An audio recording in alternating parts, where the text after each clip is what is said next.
দেশ থেকে দেশান্তরে ঘরে বসেই হব ঘুরে।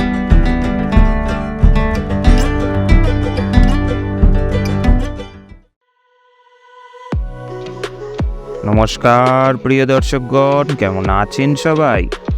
আজকের ভিডিওতে সুস্বাগতম।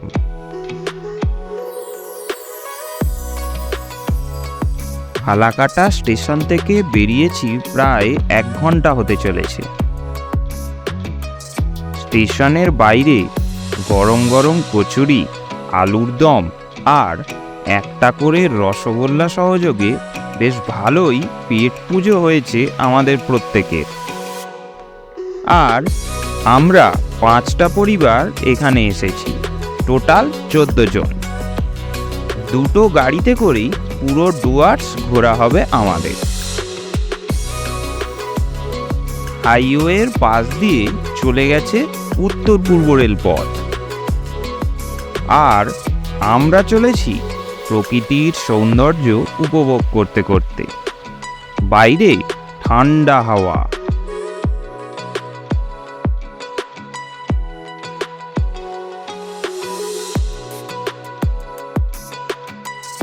এই যে রাস্তা দিয়ে যাচ্ছি, এটা দিয়ে সোজা চলে গেলেই ভুটান, মাত্র 25 কিলোমিটার।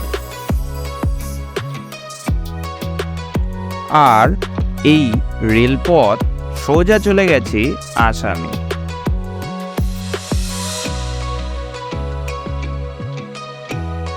আমরা পৌঁছে গেছি আমাদের হোটেলে।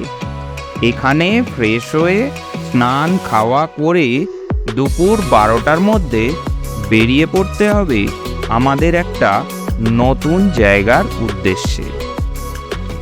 আমাদের হোটেলের নাম জলদাপাড়া রাইনো রিসর্ট।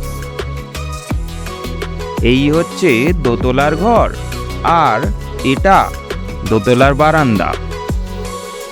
হোটেলটি কিন্তু খুবই সুন্দর, আর এখানের খাবারের জায়গা আর কিচেনটা ঘর থেকে একটু দূরে, কিন্তু গোল বারান্দার মতো দেখতে ভারী সুন্দর। চলুন, আজকে এখানেই শেষ। পরের ভিডিওয়ে দেখা হচ্ছে আবার। সবাই ভালো থাকবেন, টাটা।